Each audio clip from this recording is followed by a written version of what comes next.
Praise the Lord. आज आपण भीतीविषयी एक संदेश ऐकणार आहोत. तर अनेक लोकांना खूप गोष्टींविषयीची भीती वाटते. कोणाला भविष्यात आपलं कसं होईल, काय होईल, भविष्य आपलं पुढचं वाईट तर होणार नाही ना, असं त्यांना अनेक वेळा वाटत असतं. कुणाला असं वाटतं की आपल्याला म्हातारपणी कोण सांभाळेल, आपलं व्यवस्थित होईल का का आपले हाल होऊन आपल्याला मरावं लागेल, किंवा कुणाला परीक्षेविषयीची भीती वाटते. कुणाला अशी सतत भीती वाटत असते की मला कोणता तरी मोठा आजार तर नाही ना होणार, अशी भीती वाटते. काही काही मुलांना असं वाटतं की मला नोकरी मिळेल की नाही, आणि नोकरी नाही मिळाली तर माझं जीवन वाईट होईल. अशी अनेक गोष्टींविषयीची भीती, चिंता अनेकांना वाटत असते. तर इथं नीतिसूत्रात एक वचन लिहिलेलं आहे की जसा मनुष्य विचार करतो तसाच तो होतो. म्हणजे हे विचार जे सगळे आपल्याला येतात ते कुणापासून असतात? भीतीचे विचार तर ते असतात सैतानापासून. तर मग हा सैतान आपल्याला माहित आहे की आपल्याला तो शेवटपर्यंत त्रास देणार आहे. असं होणार नाही की नाही का आपण हा 1 महिना सैतानाने मला त्रास दिला आणि हा 1 महिना दिला नाही, असं होणार नाही.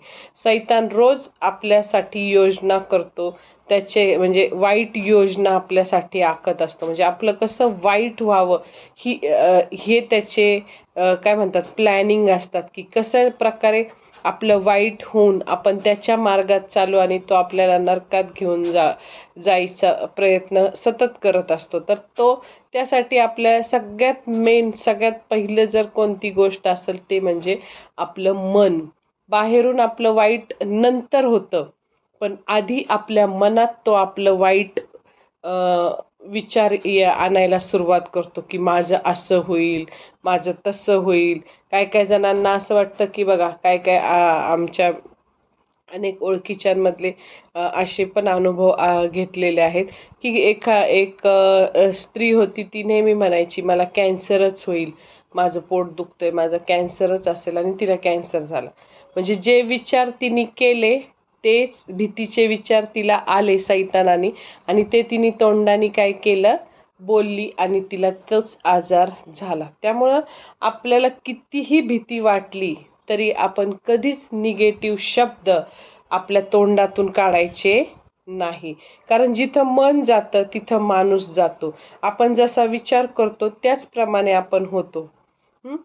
तर तर आपण अनेक वेळा वचन काय करतो, आम्ही वचन वाचलं, ऐकलं की आपण काय करायचं, ते मनन करायचं. ते इतकं मनन करायचं की त्याचा अर्थ आपल्याला म्हणजे प्रगट होतो. त्याचा अर्थ म्हणजे त्या वचनातला खोलवर अर्थ आपल्याला म्हणजे अर्थाचं प्रगटीकरण आपल्याला होतं. आणि त्या म्हणून इतकं देवाचं वचन वाचलं पाहिजे, आपण ऐकलं पाहिजे, त्याच्यावर विश्वास ठेवला पाहिजे, की मग आपल्या मनात, आपल्या हार्टमध्ये जेव्हा सैतान एखादा नाही का हल्ला घेऊन येतो, कुठलाही चुकीचा विचार घेऊन येतो, तेव्हा त्याला विरोध करण्यासाठी आपल्याजवळ देवाचं वचन पाहिजे. आपल्याला माहिती आहे की नाही, मत्ते 4 मध्ये जेव्हा येशूची परीक्षा झाली तेव्हा सैतान वेगवेगळे गोष्टी त्याला सांगत होता, असं कर तसं कर, पण त्या प्रत्येक गोष्टीला येशूजवळ वचनाचं उत्तर होतं, आणि त्या वचनामुळे तो सैतान काय झाला, निघून गेला. तसं आपण रोजचं जे जीवन जगतो त्याच्यामध्ये पण ज्यावेळेस हे सैतान चुकीचे विचार, आपलं वाईट होणार, आपलं चांगलं होणार नाही, आपलं सगळ्या म्हणजे गोष्टींचं नुकसान होणार, अशा जेव्हा गोष्टी टाकतो तेव्हा आपल्या मनात काय पाहिजे, देवाचं वचन. आणि मग तिथं रोम 12:2 मध्ये आपल्याला म्हणजे वचनात असं सांगितलेलं आहे की या युगाबरोबर समरूप होऊ नका, का तर आपल्या मनाच्या नवीनीकरणाने स्वतःचे रूपांतर होऊ द्या. म्हणजे आपल्या मनाचं आपण नवीनीकरण करायचंय, नवं करायचं आपलं मन. म्हणजे ह्या युगामध्ये आपल्याला अनेक ह्या चुकीच्या गोष्टी काय होतील, सैतान आपल्याला टाकेल, म्हणजे आपल्याला जी परिस्थिती दिसती त्या परिस्थितीप्रमाणे आपण विचार करायचा नाही. म्हणजे समजा आर्थिक मंदी आली तर आता माझी नोकरी जाईल किंवा काय, सगळे चुकीचे विचार सैतान घालतो. तर आपण त्या युगाबरोबर आता जे चाललंय युग त्याच्याबरोबर समरूप व्हायचं नाही, तर आपल्या मनाच्या नवीनीकरणाने आपलं स्वतःचं रूपांतर होऊ द्यायचं. हे मनाचं नवीनीकरण कशाने होतं, तर देवाच्या वचनामुळे. आणि हा जो शत्रू सैतान आहे तो रोजच कुठले ना कुठले विचार आपल्या मनामध्ये घालतो आणि मग तो आपल्या मनात एंट्री करायला म्हणजे एंट्री करतो. आणि मग आपण काय करायचं, त्यावेळेस मोठ्याने वचन बोलायचं आणि त्याला त्या विचारांना काढून टाकायचं. त्या विचारांची एंट्रीच आपल्या मनात होऊ द्यायची नाही. आणि झाली तरी म्हणायचं, नाही सैताना, माझ्या जीवनात असं होणार नाही, असं आपण त्याला धमकवायचं. जर समजा आपण एखाद्या कंपनीमध्ये काम करत असू किंवा ऑफिसमध्ये काम करत असू, तर तिथं अनेक लोक असतात बघा कामावर, की ते अशाच इकडच्या तिकडच्या बातम्या इकडं तिकडं पसरवत असतात. आणि मग काही पण म्हणजे सांगतात, की तुम्हाला कळलं का, आपली कंपनी बंद पडणार आहे, मग आता आपलं कसं होईल, आपण आता काय करणार. तेव्हा आपण आपले कान बंद करून टाकायचे आणि काय करायचं, आपल्या मनाला सांगायचं, जरी कंपनी बंद पडली तरी काय आहे, माझा देवावर विश्वास आहे, मी घाबरणार नाही. ह्या कंपनीपेक्षा अजून चांगली कंपनी, अजून चांगल्या पगाराची नोकरी मला देव देईल, असा माझा खंबीर विश्वास आहे. कारण देव नेहमी माझं चांगलंच करतो. कारण याकोबाच्या पत्रातलं वचन मला माहित आहे, की प्रत्येक उत्तम देणगी व प्रत्येक उत्तम दान वरदान हे वरून येतं, स्वर्गातून येतं. तर ह्या गोष्टीवर माझा विश्वास आहे, म्हणून मी कुठल्याही ह्या चुकीच्या बातमीला, भीतीच्या बातमीला मी घाबरणार नाही. तर मग हा विश्वास तुम्हाला माहित आहे ना, हा विश्वास काय लगेच येतो का, तर नाही. हा विश्वास जेव्हा आपण हळूहळू आपण देवाबरोबर सहभागितेत राहतो, तेव्हा बायबल वाचतो, वचन वाचतो आणि बायबलमधील अनेक लोकांच्या जीवनामध्ये देवाने कसं कार्य केलं, ते सत्य वचन आहे, देव खरा आहे, हे सगळं जेव्हा आपला विश्वास त्याच्यावर पूर्ण मनाने आपण देवावर विश्वास ठेवतो, की नाही का, कशा प्रकारे त्याने बायबलमध्ये कार्य केलं, अनेक लोकांच्या जीवनात कशा प्रकारे योग्य गोष्टी केल्या, हे जेव्हा आपण समजून घेतो, तेव्हा आपल्याला देवाचा खरा स्वभाव, देवाचं प्रेम कळायला लागतं आणि आपला विश्वास हळूहळू काय होतो, वाढायला सुरुवात होती. मग आता माझ्या माझ्या जीवनात देवावरचा विश्वास कसा वाढला, तर बायबल वाचून. तर आपण म्हणजे मी जेव्हा परमेश्वराचं वचन बायबल वाचलं, तेव्हा मला कळलं, की अब्राहमाच्या बाबतीत देवाने किती मोठा चमत्कार केला, की त्याला 100व्या वर्षी देवाने काय केलं, बाळ दिलं. परत त्याची परीक्षा घ्यायची देवाने ठरवलं आणि त्याला नाही का इसाकाला त्या वेदीवर त्याने ठेवलं बांधून हातपाय आणि देवाने सांगितलं, की तुझ्या मुलाचं मला अर्पण पाहिजे. आणि ज्यावेळेस तो सुरा खरंच अब्राहम देवाची आज्ञा मानायला लागतो, तेव्हा त्यावेळेस जेव्हा सुरा तो आपल्या मुलाच्या मानेवर टाकणारच असतो, तेवढ्यात देव त्याला म्हणतो, थांब अब्राहमा. आणि मग तो काय करतो, त्याला एडका दाखवतो आणि एडक्याचं अर्पण कर. म्हणजे देव किती दयाळू आहे, देव किती प्रेमळ आहे, हे प्रत्येक ह्या एकेका उदाहरणातून, एकेका घटनेतून आपल्याला त्याचा प्रेमळपणा, त्याचा दयाळूपणा काय आपल्याला दिसतो आणि आपला विश्वास हळूहळू वाढत जातो. मग अजून एक उदाहरण त्याच्याच पुढं आहे, की नाही काय, ज्यावेळेस अब्राहम एका देशातून दुसऱ्या देशा म्हणजे जात असतो, तेव्हा मग तिथं मध्ये मध्ये वेगवेगळे राजे यायचे आणि मग त्यावेळेस तो तिला म्हटला, की तुला जर कोणी विचारलं तू कोण आहेस, याची तर सांगायचं बहीण आहे. मग त्या राजाला तो खोटं बोलला, की ही माझी बहीण आहे. मग राजाला ती खूप सुंदर दिसायला होती, म्हणून तो राजा काय म्हणतो, हिला मी माझी काय करल, पत्नी करून घेईल, म्हणून तिला शिपायांद्वारे राजवाड्यात नेऊन ठेवतो. आणि मग देवाला जेव्हा हे कळतं, म्हणजे देवाला तर माहीतच असतं, मग देव काय करतो, त्या फारो राजाच्या संपूर्ण घराण्याला पीडा देतो, म्हणजे त्यांना काहीतरी नाही का आजार व्हायला सुरुवात होती, त्रास होतो आणि मग देव त्याच्या स्वप्नात येऊन बोलतो की नाही का तो तुझा देवाचा सेवक आहे, माझा सेवक आहे, तू त्याच्या बायकोला का आणली, आणि मग त्याच्या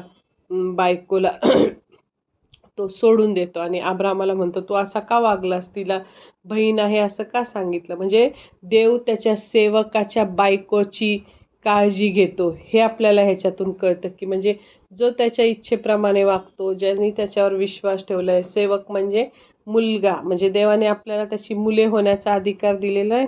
तर म्हणजे देव इथं पहिल्या उदाहरणात आपण बघितलं की देव प्रेमळ आहे, त्यांनी त्याच्या मुलाचं अर्पण करू दिलं नाही. नंतर मग नाही का दुसऱ्या उदाहरणात कळलं की त्याच्या बायकोची काळजी, देव आपल्या परिवाराची काळजी घेतो. नंतर मग देव पुढं बायबल डीपमध्ये वाचलं तर मग तिथं आपल्याला कळतं की इसाहकाने ज्यावेळेस दुष्काळामध्ये पेरणी केली तर सगळ्यांच्या शेतात 10च पोती आली, कारण दुष्काळ होता. आणि ह्याच्या शेतामध्ये एकदम 100-150 पोती धान्य त्याला मिळतं. म्हणजे देव त्याला बरकत देणारा परमेश्वर आहे. म्हणजे आपल्याला जी आपली श्रीमंती आहे किंवा आपल्याला जे धन दौलत मिळती किंवा जे आपल्याला सगळं काम जॉब वगैरे मिळतो, हे कोण देतं बरं? आपल्याला बरकत देणारा कुठला आपला बॉस आहे का? नाही.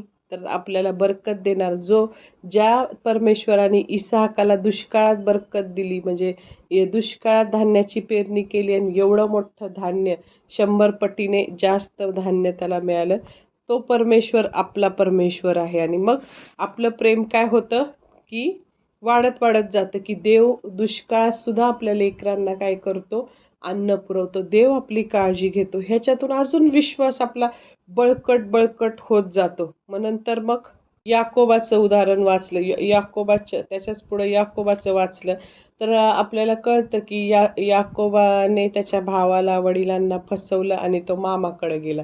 तर मामा पण त्याला काय करतो, फसवतो. आणि ज्यावेळेस मामा फसवतो त्याच्यानंतर मग हा चांगला माणूस बनतो. नंतर त्याला म्हणजे त्या पश्चाताप होतो, देवाला तो नाही का खऱ्या मनाने म्हणजे खरेपणाने वागू लागतो. आणि मग देव त्याचं जे याकोब हे फसव्या नाव होतं ते कॅन्सल करून म्हणजे देव त्याचं नाव इस्रायल ठेवतो. आणि मग अशा प्रकारे तो प्रामाणिकपणे वागू लागतो. आणि ज्यावेळेस तो प्रामाणिकपणे वागू लागतो तरी त्याचा मामा त्याला काय करत असतो, त्रास देत असतो. त्याचा मामा काय करतो, त्याला म्हणतो की तू सगळे काळी मेंढरं देतो त्याला, आणि काळ्या मेंढरांना जर पांढरी पिल्लं झाली तर तो तुझा पगार. आणि नंतर मग सारखं त्याचं हे पगार चेंज करत असतो. तर देव काय करायला लागतो तिथं, काळ्या मेंढरांना सगळी पांढरी मुलं होऊ लागते आणि त्याचा पगार जास्त वाढायला सुरुवात होती. नंतर मग तो परत त्याच्या पगारात फेरबदल करतो की ह्या पांढऱ्या मेंढरांना जर काळी पिल्लं झाली तर ते तुझा पगार. मग देव तसंच करतो की काळ्या मेंढरांना पांढरीच पिल्लं व्हायला लागतात. अशा प्रकारे देव किती म्हणजे आपली काळजी घेतो, आपला पुरवठा करतो, आपल्याला बरकत देतो, आपल्यावर दया करतो, हे आपल्याला कळतं. त्यानंतर कळतं की जे प्रामाणिकपणे वागतात, जे नीतीने वागतात, देवाच्या इच्छेप्रमाणे वागतात, देवाच्या इच्छेप्रमाणे बोलविलेले असतात, तर त्यांना देव कधीही सोडत नाही. आणि प्रत्येकाला म्हणजे देवाचं प्रत्येकावर एवढं जीवापाड प्रेम आहे. देवाच्या ह्याच्यात भेदभाव नाही की हा काळा आहे, हा गोरा आहे, हा श्रीमंत आहे, हा गरीब आहे, असा कुठलाही भेदभाव नाही. संपूर्ण मानवजातीवर तो सारखं प्रेम करतो. मग योसेफाचं आपण उदाहरण बघितलं बायबलमध्ये की योसेफाला त्याने कशा प्रकारे सांभाळलं. तो नोकर असताना सुद्धा त्याला कशा प्रकारे मिसर देशाचा पंतप्रधान बनवलं. म्हणजे अशा प्रकारे आपल्याला अनेक घटना आपण बायबलमध्ये वाचतो. परत मोशेचं आपण बघितलं की रानात कसा देव त्यांचा पुरवठा झाला. त्यांना रानात त्यांनी काय केलं, देवानी मान्ना पुरवला 40 वर्ष, खडकातून पाणी दिलं, समुद्र दुभागला. म्हणजे आपल्या लेकरांची काळजी कसं ते एवढे 6 लाख 20 लाख लोक काय केले, देवाने सुखरूप असे सगळे अरण्यातून नेले आणि कनान देशात त्यांना नेऊन ठेवलं. म्हणजे देव आपल्या लोकांना बंधनातून सोडवतो हे आपल्याला कळतं. दावीद आणि गल्ल्याताचं आपल्याला माहित आहे. रक्तस्त्रावी स्त्री ती फक्त मनात म्हटली की मी फक्त ह्याच्या वस्त्राच्या गोंड्याला शिवले तरी मी बरी होईल, आणि ती बरी झाली. म्हणजे अशा अनेक उदाहरणाचा आपण डीपमध्ये अभ्यास केला तर देव किती चांगला परमेश्वर आहे, तो किती दयाळू आहे, तो सृष्टीचा निर्माण करता आहे. त्याने शब्दाने सगळं काय विश्व निर्माण केलं हे आपल्याला समजतं. तोच आपला देव सर्व शक्तिमान देव आहे, दयाळू, प्रेमळ, है की नाही, असा तो कृपाळू असा देव आहे. आणि त्याने त्याच्याच प्रतिरूपाचं मला बनवलं आहे. आपण उत्पत्तीमध्ये वाचलं की जसा तो आहे तसा सेम आपल्याला काय केलेलं आहे, बनवलंय. त्यांनी त्याचा आत्मा आपल्यामध्ये घातलाय, त्याचा श्वास आपल्यामध्ये फुंकलाय, आणि त्याने मग आपल्याला त्याला जे अधिकार आहेत ते सगळे अधिकार आपल्याला पण दिले. देवाच्या शब्दात जो पॉवर होती, देवाच्या शब्दात काय पॉवर होती की देवाने नुसते शब्द बोलले आणि आकाश तयार झालं. देवाने नुसते शब्द बोलले, पृथ्वी, झाडं, जनावरं, पक्षी, सूर्य, चंद्र, तारे हे सगळं निर्माण झालं. तशीच पॉवर आपल्या शब्दात दिलेली. म्हणून मागच्या वेळेस पण मी एक संदेश दिलाय ना की आपल्या जिभेमध्ये जे सामर्थ्य आहे, तर ते आपण आपल्या बोलण्यामध्ये त्या देवाचं काय आहे म्हणजे कृती तयार, जे देवाच्या बोलण्यातून जशी कृती होती, म्हणजे जसं क्रिएट होतं सगळं, तसं आपल्या बोलण्यातून पण काय होतं, ती गोष्ट निर्माण होते. म्हणून आपण नेहमी पॉझिटिव्ह आणि चांगलंच बोलायचं. म्हणजे लगेच नाही, देवानी बोलला आणि लगेच झालं, पण आपल्या जीवनात थोडा काळ जावा लागतो आणि मग आपल्या जीवनात त्या घटना होतात जे आपण बोलतो ते. त्याचप्रमाणे आपण जे काही इमॅजिन करून म्हणतो आणि ज्या गोष्टीचा विचार करू तेच आपल्या बाबतीत घडणार. म्हणजे जर आपण काय केलं, इयोब काय म्हणतो त्या इयोब 3:25 मध्ये, मला कशाचीही भीती वाटली तर तेच मजवर येतं. मग जर आपण भीतीचे विचार केले, त्यांनी काय सांगितलं इयोबाने की मला कशाचीही भीती वाटली की तेच मजवर येतं. म्हणजे जी भीती मला वाटती तसंच माझ्याबरोबर काय होतं, घडतं, असं तो म्हणतो. मग बायबल वाचून हळूहळू आपला काय होतो, विश्वास वाढतो. आणि मग काही झालं, कितीही वाईट झालं तरी माझा देव परमेश्वर हा दयाळू परमेश्वर आहे, तो प्रेमळ परमेश्वर आहे, आणि तो मला कधीच सोडणार नाही. एक वेळ जन्मदाती आई आपल्या तान्ह्या बाळाला विसरू शकेल नाही का, पण आपला स्वर्गीय प्रेमळ परमेश्वर मला कधीही विसरू शकणार नाही. कारण ज्या परमेश्वराने स्वतःचा एकुलता एक पुत्र आपल्यासाठी राखून न ठेवता त्याला माझ्यासाठी दिलं, तर तो मला सर्वस्व त्यांनी माझ्यासाठी अर्पण केलं, तर तो मला ज्या लागतात त्या गोष्टी त्या देणार नाही का, असा माझा आपला विश्वास काय होत जातो, एकदम खंबीर होत जातो. आणि त्या विश्वासाशिवाय इब्री 11:6 मध्ये असं लिहिलेलं आहे की विश्वासाशिवाय आपण देवाला आनंदी करू शकत नाही. जे त्याच्याकडे येतात त्यांनी विश्वास ठेवायला हवा की तो आहे, आणि त्याचा शोध झटून घेतात त्यांना तो प्रतिफळ देतो. मग आपण काय केलं पाहिजे, त्याच्यावर विश्वास ठेवला पाहिजे, त्याचा शोध घेतला पाहिजे.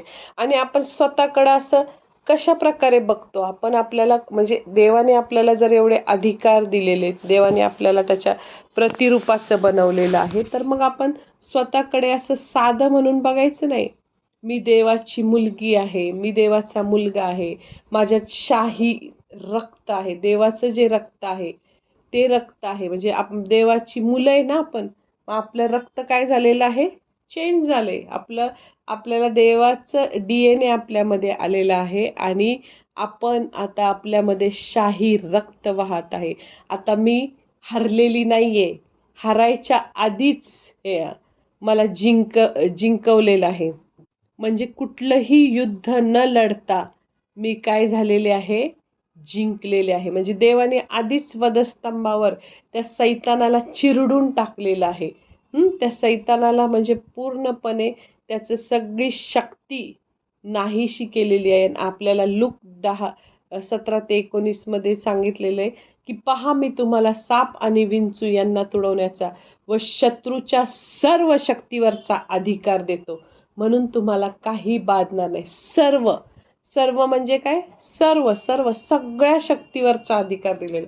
म्हणजे अशी कुठलीच गोष्ट नाहीये की ती सैतानाच्या हातात ठेवली आणि सैतान आपल्याला त्रास देऊ शकणार आहे. म्हणून आपण आपल्याला कशा पद्धतीने बघतो की मी हारलेली आहे का जिंकलेली आहे? मी भयभीत आहे का मी धीट आहे? मी पात्र आहे का मी अपात्र आहे? मी समर्थ आहे की असमर्थ आहे?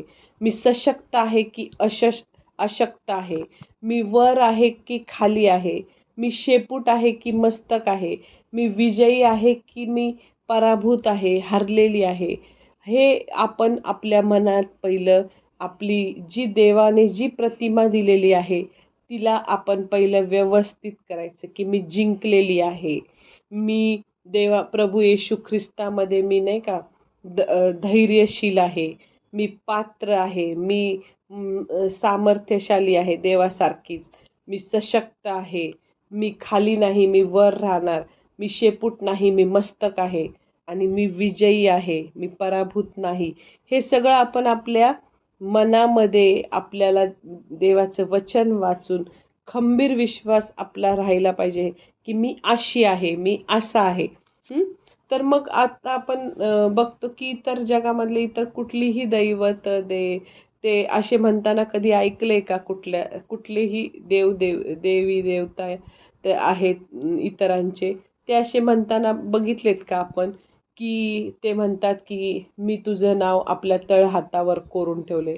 नाही, कोणीच असं म्हणत नाही. फक्त आपला जिवंत प्रभू येशू ख्रिस्त हा आपल्याला म्हणतो की मी तुझं नाव आपल्या तळहातावर काय केलेलं आहे? कोरलं आहे. मी तुझे अश्रू, म्हणजे ज्यावेळेस आपण दुःखी असतो आणि अश्रू वाहून प्रार्थना करतो आणि तर तो देव काय म्हणतो आपल्याला की मी तुझे अश्रू असे वाया जाऊ देत नाही. मी तुझे अश्रू काय करतो? बुदलीत भरून ठेवलेले आहेत. मी तुला माझ्या डोळ्यातल्या भावलीप्रमाणे जपतो. मी तुला माझं मौल्यवान असं रक्त देऊन, किंमत भरून, खंडणी देऊन माझ्या रक्ताने तुला विकत घेतलेलं आहे. आणि काय म्हणतो अजून की तू माझ्या दृष्टीने अनमोल आहे. हे देवाचं प्रेम जेव्हा आपल्याला कळेल तेव्हा हळूहळू आपला विश्वास काय होतो? वाढत जातो. ह्या प्रत्येक बायबल वाचून त्यातली उदाहरणं वाचून की देव अब्रामाशी कशा प्रकारे वागला, योसेफाशी कशा प्रकारे वागला, कशा प्रकारे त्यांना मदत केली, याकोबाला कशी मदत केली, दाविदाला कसं मदत केली देवानी, कशा प्रकारे देव त्यांच्याबरोबर होता, कशा प्रकारे त्यांचं चांगलं झालं, हे आपण जेव्हा वाचतो आणि तेव्हा मग आपला विश्वास वाढत जातो आणि कोणतीही वाईट परिस्थिती आली तर आपण तिथं निगेटिव्ह बोलत नाही. जेव्हा आपला विश्वास वाढतो ना, जर आपल्या घरात कुणाची मयत झाली तर आपण असं कधीच म्हणणार नाही. आपल्याला देवाचं वचन माहित आहे ना की देवाचं वचन काय? प्रत्येक उत्तम दान आणि वरदान हे वरून आहे. तर मग देव सगळं चांगलं देणार आहे. मग तो हे मयत देईल का? कुणाचा ॲक्सिडेंटमध्ये मृत्यू झाला आणि मग काय काय लोक काय करतात त्या फ्युनरलच्या इथं काय करतात? देवाला दोष न देतात, देवाला दोष देतात. देवा तू असं का केलं? पण देव असं वाईट करतो का? तरुणांचा ॲक्सिडेंट आहे ते देव करतो का? नाही. तर ते काय कोण करतं? सैतान. सैतान त्या सगळ्या चुकीच्या गोष्टी करतो. देव तर आपल्याला भरपुरीचं जीवन, दीर्घायुष्य, सार्वकालिक जीवन देण्यासाठी देव आलेला आहे. मग जेव्हा आपण जी कुठलीही वाईट परिस्थिती आली तरी आपण तिथं समजून घेतो की नाही का देव सगळं चांगलंच करणार आहे आणि देव ह्याच्यातून पण माझं काहीतरी काय हे करल, चांगलं करेल. आणि देवाला आपण कधीच दोष देणार नाही, कारण आपल्याला माहित आहे देव चांगला देव आहे, तो वाईट करणारा देव नाहीये. मग ज्या लोकांना देवावर विश्वास नसतो, देवाबद्दलचं प्रेम माहीत नसतं, जे नामधारी असतात, नुसते त्यांना बायबल कधी वाचत नाही, देव किती चांगलं हे कळत नाही, ते लोक असे चुकीचे बोलतात की देवाने का असं वाईट केलं, देवाने का हे असं संकट आणलं. तर देव कुठलंही संकट आणत नाही. सर्व जी काही संकट आहेत ती कोण आणतं? सैतान आणतो. मग म्हणून आपण काय करायचं? आपलं हृदय जे आहे ते देवाच्या वचनांनी भरून टाकायचं. देवाच्या वचनाचं मनन करायचं आणि मग जर ज्या गोष्टींची आपल्याला भीती वाटते त्यावर वचन बोलायचं. समजा कुणाला जर छातीत चमका येत असतील तर बऱ्याचदा असं होतं की छातीत चमका ॲसिडिटीमुळे, गॅसेसमुळे छातीत चमका येतात आणि मग ते लोकांना वाटतं, अरे मला चमका येतात म्हणजे हार्ट अटॅक येतोय वाटतं मला. आणि मग ते घाबरून जातात की आता त्यांना वाटतं मी मरणार आणि लगेच त्यावेळेस चुकीचं बोलायचं नाही आणि योग्य वचन बोलायचं आणि म्हणायचं की मी देवाचा मुलगा किंवा मी देवाची मुलगी आहे. योहान 1:12 प्रमाणे, 1 पेत्र 2:24 प्रमाणे येशूने माझ्यासाठी फटके खाल्ले आहेत आणि येशूला बसलेल्या माराने मी निरोगी झालो आहे. हे शरीर पवित्र आत्म्याचं मंदिर आहे आणि या शरीरात कोणताही आजार राहू शकत नाही.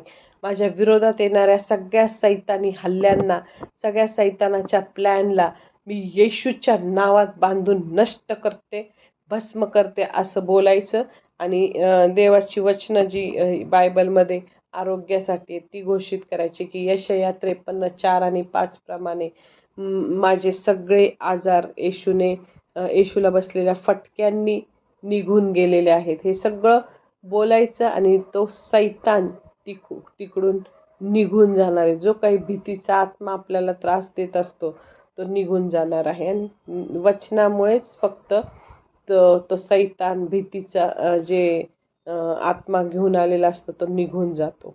आता समजा एखाद्या आईवडिलांना अशी भीती वाटत असेल की आपल्या मुलाचं आता खूप वय झालं किंवा आपल्या मुलीचं खूप वय झालं तरी अजून सुद्धा त्यांचं लग्न होत नसेल तर आपण मेल्यावर आपल्या मुलाचं किंवा मुलीचं कसं होईल अशा विचाराने ते आई वडील असे भीती धरून असतात.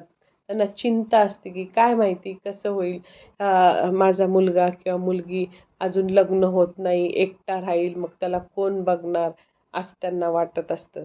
मग त्यावेळेस आईवडिलांनी अशी घोषणा करायची, कारण आईवडिलांनी बायबल वाचलं असेल, ते विश्वासात पक्के असतील, तर त्यांना माहिती आहे की ज्या परमेश्वराने इसाहक आणि रिबेकासाठी सगळी लग्नाची अरेंजमेंट केली. माहिती आहे ना आपल्याला की आपण बघितलंय की इसाहक आणि रिबेका ह्यांचं लग्न कसं अद्भुत रीतीने देवाने सगळी अरेंजमेंट योग्य रीतीने जुळून आणली. अब्राहमाचा तो सेवक जातो, मग तो काय करतो त्या विहिरीवरच्या मुलींना असं आधी प्रार्थना करून देवाला म्हणतो की मी ज्या मुलीला म्हणेल की मला पाणी दे, मग ती म्हणेल की मी तुलाही पाणी पाजते आणि तुझ्या उंटांनाही पाणी पाजते, तीच मुलगी माझ्या धान्याच्या मुलासाठी बायको असेल असं तू करणार. आणि नेमकी ती रिबेका तशी म्हणती आणि मग ते सगळं जुळून येतं. मग त्या आई वडिलांना माहिती की ज्या परमेश्वराने इसाहक आणि रिबेकासाठी ही सगळी लग्नाची अरेंजमेंट कशी जुळून आणली, तोच परमेश्वर, ते बोलायचं वचन, तोच परमेश्वर माझ्या मुलीसाठी किंवा माझ्या मुलासाठी चांगला लाईट पार्टनर देईल. मी माझी चिंता देवावर टाकतो, मी माझी चिंता देवावर टाकते असं त्यांनी बोलायचं आणि बिनधास्त राहायचं, कुठलीही भीती बाळगायची नाही. तर परत असं अजूनही मी बघितले की काही जणांना एकटेपणाची भीती वाटते. म्हणजे आता अशी परिस्थिती आहे की अनेक लोकांना 1 किंवा 2च मुले आहेत किंवा काही-काहींना दोन्ही मुलीच आहेत किंवा मग कधी-कधी असं असतं की त्या दोन्ही मुली सासरी निघून जातात लग्न करून. कधी-कधी असं असतं की मुलं 2 असले तरी एक मुलगा फॉरेनला असतो, एक मुलगा इकडंच भारतात दुसऱ्या राज्यात असतो. म्हणजे लांब असतात आई-वडिलांपासून ती मुलं. म्हणजे नोकरी धंद्यासाठी ते लांब गेलेले असतात आणि आई-वडील एकटे पडतात त्यामुळं. मग आई-वडील एकटे पडले की मग जोपर्यंत आई आणि वडील आहेत तोपर्यंत ते प्रेमाने राहतात.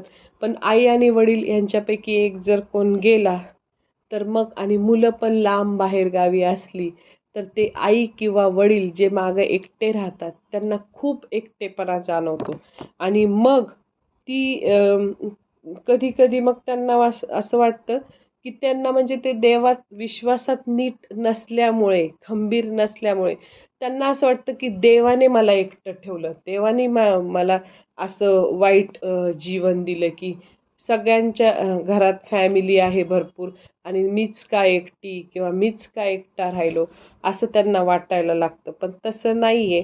त्यांना आयुष्य नीरस वाटायला लागतं. तर असं नाही, आता आजकालची परिस्थिती, पूर्वीच्या लोकांना 4-4, 5-5 मुलं होते म्हणून ते असं असायचं की ह्या मुलाकडं नाही तर त्या मुलाकडं. पण आता परिस्थिती बदलली. आता 1 किंवा 2 मुले आहेत आणि ते पण बाहेरगावी आहेत.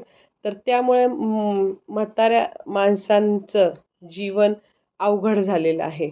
मग त्यामुळं असं एकटं स्वतःला एकटं मानून म्हणजे वाटून घ्यायचं नाही. कारण आपण आपल्या मनाची तयारी करून ठेवायची, की आता माझी मुलं तिथं आहेत, तिथं त्यांच्या नोकऱ्या आहेत आणि त्यांना तिथं जॉब आहे आणि ते कष्ट करून जगतायत. तर मग इथं राहून त्यांना जॉब मिळणार नाही. तिथं ते राहतायत आणि त्यांचं ते कमवून व्यवस्थित खातायत, तर राहू देत ना. जसं आहे तसं त्यांना राहू देत. चुकीचे विचार करायचे नाही. त्याच वेळी म्हणजे सैतान त्यांच्या मनात भीती घालतो, की तू एकटी आहेस, तू एकटा आहेस, तुला कोण नाही, तुझी कुणालाच गरज नाही आणि नाही का म्हणजे तुला कोणत्याही म्हणजे त्यांना काय होत सांगतो तू, म्हणजे प्रत्येक गोष्टीची त्यांना काय होती, भीती वाटायला सुरुवात होती. मग त्याच वेळेस त्यांनी अशी भीतीची जर विचार आले, तर लगेच देवाचं वचन मोठ्याने बोलायचं. 2 तिमोथी 1:7 मध्ये असं लिहिलंय, कारण देवाने आपल्याला भित्रेपणाचा नव्हे तर सामर्थ्याचा, प्रीतीचा व संयमनाचा आत्मा दिला आहे. म्हणून मी कशालाच घाबरणार नाही. माझा देव चांगला देव आहे आणि तो नेहमी माझं चांगलंच करणार. मी कुठल्याही गोष्टीला घाबरणार नाही. परत अनेक लोकांना असं वाटतं, की नाही का, मला कुठला आजार तर नाही होणार ना. मला आजार झाला तर मी एकटी आहे. कोण माझं करल? तर ह्या पुढच्या गोष्टींचा विचारच करायचा नाही. जे जीवन आहे ते आनंदात घालवायचं. देवाने सांगितलं आपल्याला, आनंद करा, उल्हास करा, कारण स्वर्गात तुमचं प्रतिफळ काय आहे? मोठं आहे. देवाने आत्ताच म्हणजे ते पुढं जे होणार आहे ते बघून घेतील मुलं. आई किंवा वडील एकटे आहेत आणि ते त्यांना चालता येत नाही, फिरता येत नाही. तर जे काही मुलं आहेत, नातेवाईक आहेत, ते बघून घेतील पुढचं. पण त्यासाठी माझं 10 वर्षांनी कसं होईल आणि माझं 20 वर्षांनी कसं होईल, कोण मला बघणार आहे, ह्या विचारांनी आत्ताचं जीवन जे आहे आनंदाचं, ते का म्हणून दुःखी करायचं पुढच्या चिंतेसाठी? काय माहिती तुम्हाला बिछाण्यावर पडायची वेळ येते की नाही. तुम्ही हार्ट अटॅकनी 5 मिनिटात म्हणजे मरून जाताल. कुणाची सेवा करून घेण्याचा प्रश्नही येणार नाही. पण तरी आत्तापासूनच 10-10 वर्ष या चिंतेमध्ये का घालवायचे? आत्ताचं आयुष्य आहे ते आनंदाने जगायचं. पुढचं पुढं बघता येईल आणि जर आपण देवावर खंबीर विश्वास ठेवतोय, तर आपले असे हाल होणारच नाही. आपण अशी नेहमी घोषणा करायची, की देवा, मला तुझ्या सुवार्तेच्या कार्यासाठी जगायचे. मला हे जे जीवन दिलंय ना, ते तुझ्याकडून मला बोनस आयुष्य आहे. मला तुझ्या राज्याच्या वाढीसाठी माझा उपयोग कर. मी दुसऱ्यांची सेवा करेल असं मला बनव. असे घोषणा करायच्या, असा विश्वास ठेवायचा आणि देव आपल्याला कधीही अशा चुकीच्या पद्धतीने आपलं मरण येणार नाही. आणि एकटेपणात अनेक लोकांना काहीही विचार येतात. कधी-कधी असं त्यांची मुलं बाहेर गेली, कॉलेजला गेली, कधी-कधी असं त्यांची मुलं आजारी पडली, तर कसंही काहीही विचार येतात त्या आई-वडिलांच्या मनात. माझा मुलगा मरणार तर नाही ना? माझी मुलगी मरणार तर नाही ना? त्याचा ॲक्सिडेंट तर नाही ना होणार? असे चुकीचे विचार येतात. तर बिलकुल ते चुकीच्या विचारांना मनात येऊच द्यायचं नाही. त्यांची एंट्रीच करू द्यायची नाही. लगेच म्हणायचं, मुलगा, माझी मुलगी जे काही बाहेर गेली, येशूच्या रक्ताने मी त्या माझ्या मुलाला आणि माझ्या मुलीला झाकते.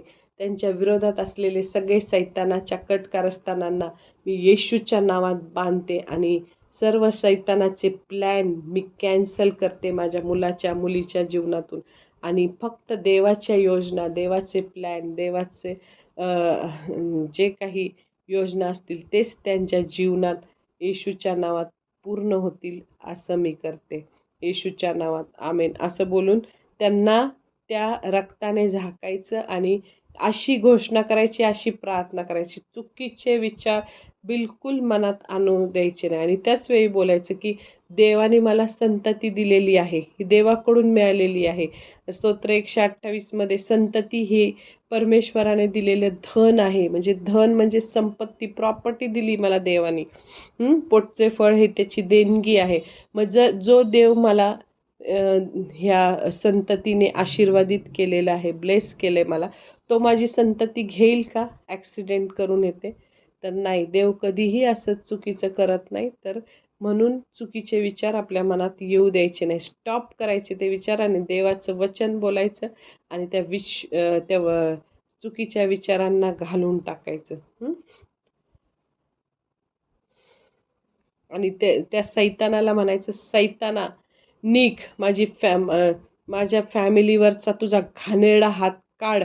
आणि माझी फॅमिली ही देवाने दिलेली मला फॅमिली आहे आणि तू त्या माझ्या फॅमिलीवर वाईट नजर टाकू शकणार नाही. आणि ही भीती ही कुणापासून आहे? सैतानापासून. आणि विश्वास हा कुणापासून आहे? तर देवापासून. मग भीती, चिंता करणं हे काय आहे? पाप आहे. मग देव आपल्यासाठी म्हणजे जे चांगलं आहे ते करू शकत नाही असं जेव्हा आपल्याला वाटतं तेव्हाच आपल्याला भीती वाटते.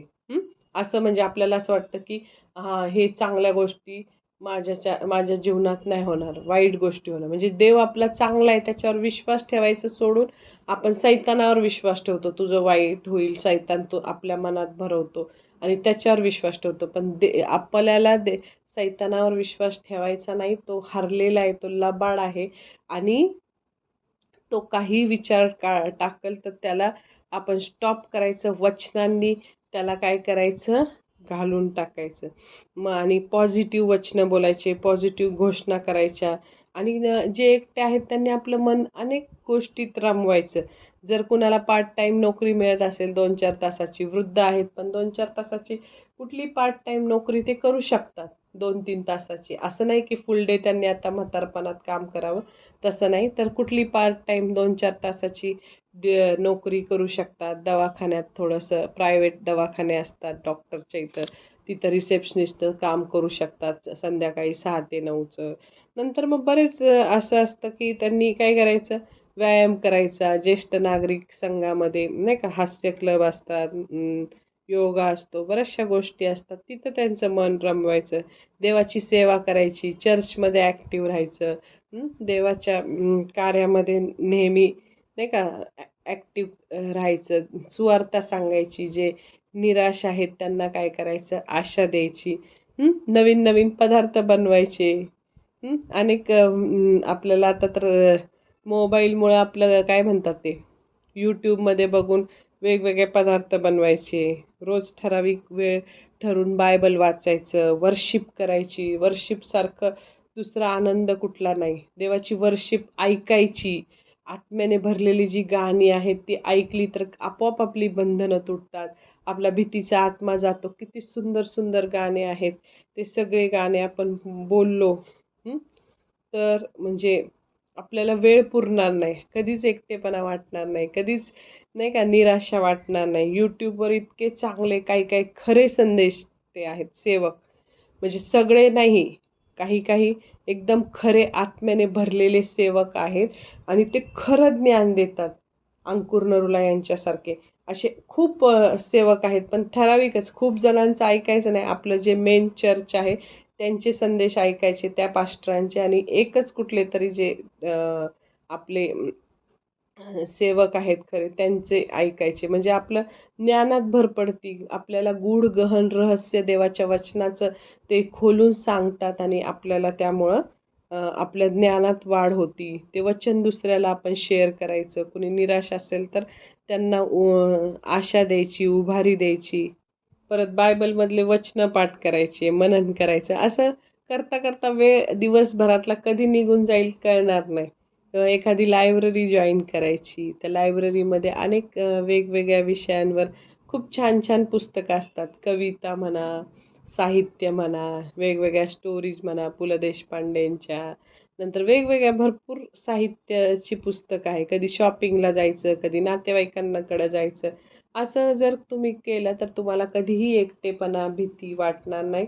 आणि अशा प्रकारे अनेक गोष्टी आहेत त्या ह्याच्यावर सांगण्याच्या, पण वेळ खूप आपला होत आहे. त्यामुळं अशा प्रकारे ह्या सर्व गोष्टीमध्ये आपल्याला कळलं आहे की आपण देवाच्या वचनानेच, देवाचं वचन मनन करून, देवाचं वचन मोठ्याने बोलून भीतीवर विजय मिळवू शकतो. आणि देवावर विश्वास ठेवूनच आपल्याला ह्या भीतीवर विजय मिळवू शकतो. जर आपला देवावर विश्वास नसेल तर आपण भीतीवर विजय मिळवू शकणार नाही. देवावर विश्वासामुळंच आपण आनंदी जीवन जगू शकतो आणि भीतीपासून दूर राहू शकतो. मला विश्वास आहे की आजपासून हा संदेश ऐकल्यानंतर कुणीही विनाकारण भीतीमुळे घाबरणार नाही, तर सगळेजण आनंदी राहतील आणि धैर्याने राहतील आणि देवाचं नेहमी वचन बोलतील, वचन वाचतील, देवावर विश्वास ठेवतील आणि देवाचा चांगुलपणा इतरांना प्रगट करतील. देवाने मला हे बोलण्याची संधी दिली, मार्गदर्शन केलं, म्हणून मी देवाचे खूप खूप आभार मानते. धन्यवाद. Thank you very much.